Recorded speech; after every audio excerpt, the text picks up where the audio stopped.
Shiley and you're watching Eat Breathe Books. Hello everyone and welcome to this video. A lot of you requested a Barnes & Noble book haul, so that's what I'm going to be doing. I'm going to be showing you the books that I bought for myself for my birthday from Barnes & Noble. My sister and our friend were kind enough to take me to a Barnes & Noble that I don't go to very often, so that was fun. And on top of that, I'll be showing a few books from Amazon Books, which is the Amazon physical bookstore, as well as one book that I bought in Italy in English.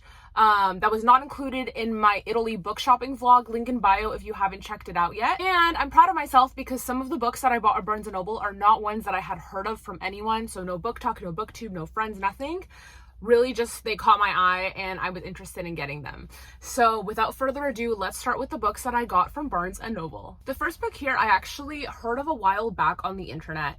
I think through Twitter, and I remember seeing the cover and thought it was really cute, and then when I saw it was finally out and at Barnes & Noble, I said, I have to get that. So it's Like a Love Song by Gabriella Martins. I really love this cover. So you see she's a, her name's Natalie, she's a Brazilian pop star, and this is William, and he is a soft-hearted British indie film star, so they couldn't be more different, I suppose. When she gets dumped on live TV by her boyfriend, she's super humiliated, and the PR company that represents her decides to kind of like save her image. They'll have her get a fake boyfriend, and it's this soft-hearted indie film star who's totally not what she expected, and he starts to make her realize that maybe she's not being her true self, and she starts to find her voice. So it sounds great. The author of The Henna Wars said that it's all the fun of your favorite summer bop and all the heart of a love ballad. So I am excited for all the musical references. I mean, not musicals, but music references that are going to be in the story. Nina Moreno, who wrote Donde Rosa Santos, said that this is YA rom-com perfection. So we love a rom-com. Very exciting. Very excited to read this. The next one I'm super excited for a few reasons. The first is that this is one of the books that I just saw at the store, read the back, said this sounds great, and bought. So it wasn't recommended to me by anyone. I really don't remember seeing it anywhere, but it looks and sounds great. The other reason is because of the author's inspiration that she had when writing it. So let's first just talk about what it's about. So this is called A Taste of Sage. These covers are amazing. It's a book about cooking, which is so much fun because I love reading about foodie descriptions. If you read A Cuban Girl's Guide to Tea and Tomorrow by Laura Taylor Namey, you know, like, it is fun to read about food. So this is by Yafa S. Santos, and she is Dominican, or partially Dominican. I'm not sure if she's fully Dominican. I'm not sure. And basically this story was inspired because when she was a teen, she took a solo trip to the Dominican Republic and was really inspired to learn about her heritage and about the food there and everything. And so that helped inspire this novel, which I think is really cool that she connected to her heritage and decided to write about it. I think that's amazing. So this story is about a person named Lumi Santana, and she decides to open kind of experimentally this fusion restaurant featuring Dominican cuisine as well as other places. So, you know, it's experimental because there's a lot of different kind of cuisines. I don't know of any Dominican restaurants, but I think that's really cool. Maybe it's just in my area that we don't have any. I don't really know how popular they are. But it does say on the back that it is some sort of like an eclectic venture is what it's called. And so it fails. And so she takes a position as a sous chef for Julian Dax. He is the chef at a like pretty traditional French restaurant, so different from what she's used to, and the two of them just do not get along. So for all of you enemies to lovers out there, here we go. Yeah, it sounds great. I think she's gonna fall in love with him. She's gonna fall in love with food. And I love stories about people who discover new kinds of cuisine. Like, again, with A Cuban Girl's Guide to Tea and Tomorrow, like, she was always making Cuban food, and then she learned about British food, and she learned how to fuse the two foods that she loves so much. So anyway, I'm very excited to read this one, and I love the cover. Yay! This next one here, you may have heard of, you may have seen in my last Barnes & Noble vlog when there was a sale. I noticed this on the shelf and thought it sounded cool. I don't think I'd heard of it before I saw it. And then this time when I went to Barnes & Noble, I was like, I'm picking that up. So this is called Radha, I believe that's how you pronounce it, Radha and Jai's Relationship for Romance by Nisha Sharma. She's the one who wrote My So-Called Bollywood Life, which I haven't read yet, but I believe a lot of people really loved. So I really love reading books about Indian culture, about Bollywood dancing. I think it is so just incredible to read about other cultures. And I'm also Persian, which has a lot of similarities to Indian culture, so I just love getting to read what's familiar and what's not.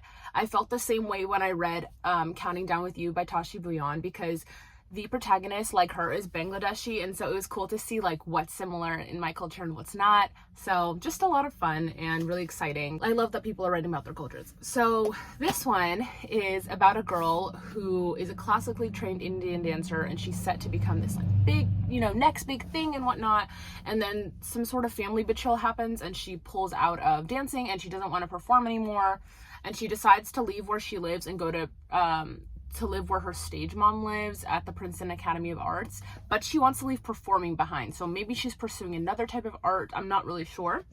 And then the guy's name is Jai, and he's the captain of the Bollywood dance team. And what's really interesting about this story is that he wants to go to medical school. Like usually in stories about cultures like ours, like Persian, Indian, those, you know, more like Middle Eastern type of cultures, etc. You know, usually the stories are about kids who feel like they're being forced to go to medical school because of their parents. So it's really interesting that he genuinely wants to go, but it's something that's going to be hard for him to attain, he thinks, because his family has a really tight financial situation. So I'm definitely excited to read about the two of them and how their lives intersect. There's also something about an old family recipe book, which is why it says Recipe for Romance. I also love all the artwork on here. So you see some dancing, I think more dancing, and other dancing. So all different kinds of dancing. I'm really excited for this one. So another book I got at the Barnes & Noble sale, which you may have seen if you watched that vlog, is Better Together by Christine Riccio. And this is basically her modern take, not that movie, so, well, actually it is pretty old. It's her modern take on The Parent Trap. A lot of us are probably familiar with the Lindsay Lohan version, which of course is incredible, but actually that was a remake of a really old film that I think was a remake of another older film. There's at least one older Parent Trap movie. Maybe there's a sequel. Anyway, if you're not familiar with The Parent Trap, though, it's about twin sisters who their parents get divorced when they're young, and then they separate and they never meet each other until one day they run into each other and they're like, "Whoa, you're my sister." So yeah, but in The Parent Trap they were identical, and over here they're not at all. So here's one sister and here's the other. So yeah, this is Better Together, Christine Riccio. You may know her as Pole and Banana Books. She is one of the most OG booktubers there ever was. I'm really loving all the new wave of booktubers, but let's pay our respect to Christine and Jessie and Caddy-tastic and all those other people, because, you know, they really kicked off the booktube world, which is so amazing. This is her take on The Parent Trap, and it's about two sisters whose names are Siri and Jamie. And Jamie's a stand-up comic in Los Angeles. She suffers from stage anxiety. Siri's a stunning ballerina in New Jersey. So, you know, they're different from each other. They have different interests, though I do see they both like performing. They live on opposite coasts, so far away from each other. The likelihood of them running into each other seems small. Siri is nursing a career-changing injury, and they're both signed up for this Rediscover Yourself retreat in Colorado. So they're both kind of having difficulty with their careers, what they want to do, and they go to this retreat. So it looks like they are already adults. I feel like Christine's debut novel was about teenagers, but it sounds like they're adults here. And this is the Barnes & Noble exclusive. I'm not sure what that means. Maybe there's a bonus chapter. Oh, maybe there's a bonus chapter, but it's also because the covers are switched. So the regular edition, this is the front cover and this is the back. I think they're both cute. Yay. Okay, we have more books to go, but I'm going to show you the last one from Barnes & Noble for this haul.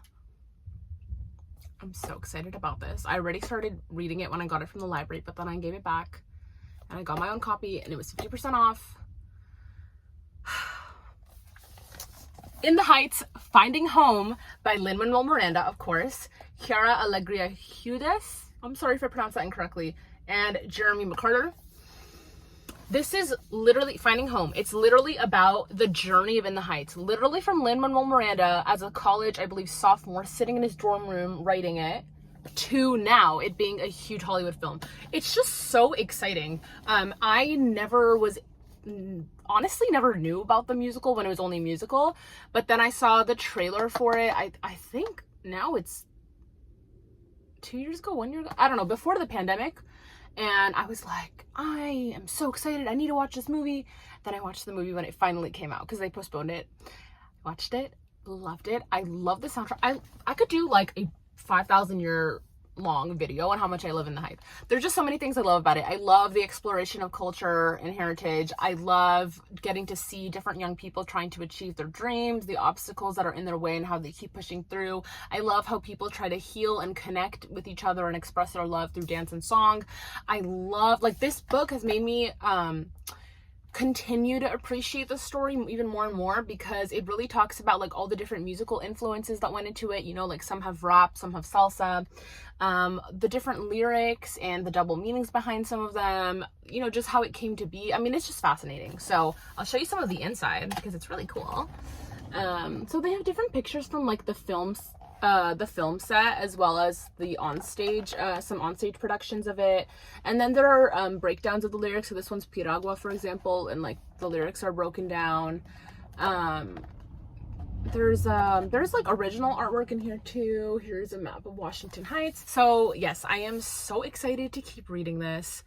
I was so happy when I found it for half off, because the original price is expensive and I know people deserve their money, but it is nice to get something on sale. So In the Heights, Finding Home. Okay, now I'm going to show you the one book that I got that I didn't show for my Italy vlog, and then I will show you what I got from Amazon Books, and then we'll be out. So this is The Italian Girl by Lucinda Riley. It says, an extraordinary talent, an obsessive love. I don't know if this is literary fiction or just adult fiction. Like, I'm not really sure. I don't read a lot of books like this. But I'm excited to dive in. This is about Rosanna Manici, and she meets Roberto Rossini, the man who will change her life. I believe yes, they're both opera singers, but they also have this obsessive love for each other, which I don't know what that means. It takes place in Napoli or Naples, glittering stages of the world's most prestigious opera houses. So it sounds like it's about two opera singers who are infatuated with each other and what they do, and this takes us through different places. Love that it takes place in Italy, of course. And it starts with the quote, "Remember tonight, for it is the beginning of always." Ooh, I like that. And it starts with a letter. We're excited for this. We're excited for this. Really has that like bookish smell too. You know what I'm talking about?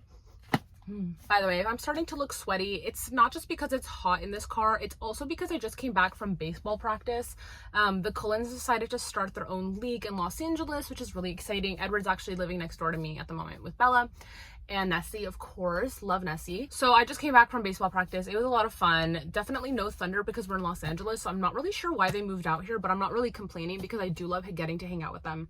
But anyway, let's move on to the books that I got from Amazon Books. Okay, this next one is Second First Impressions by Sally Thorne. Very excited for this because I love Sally Thorne's novel, The Hating Game. It's not called The Dating Game, right? It's called The Hating Game.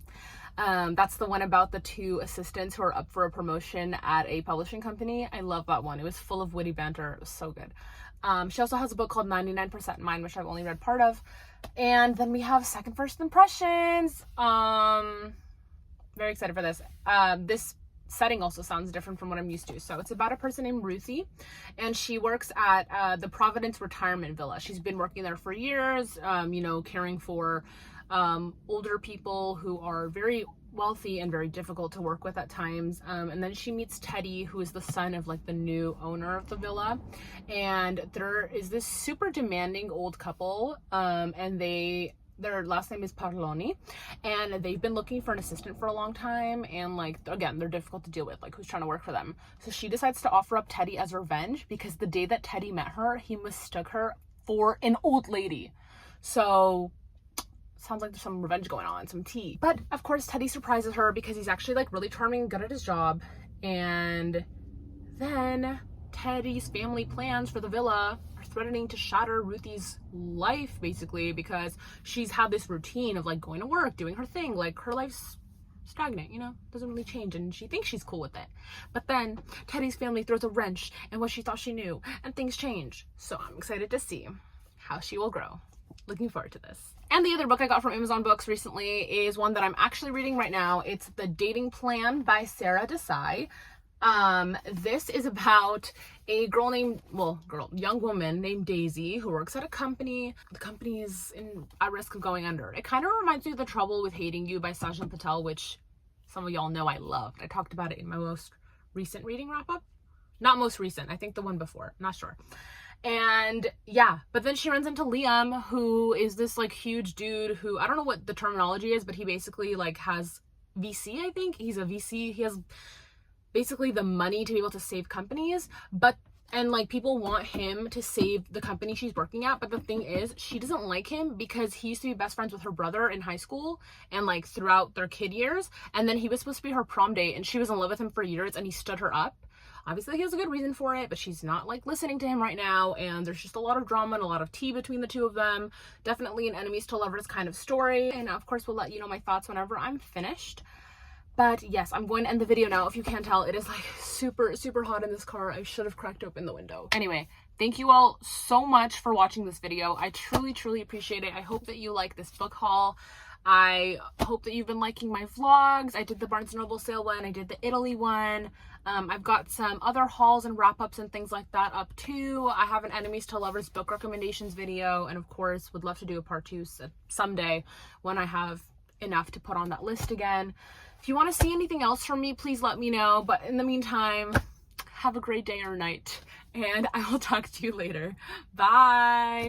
Before you go, please make sure to check out my giveaway. Thank you so much for over 2,000 subscribers.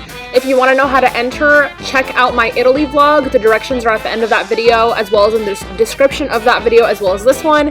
Thanks so much for watching. Talk to you guys soon. Bye!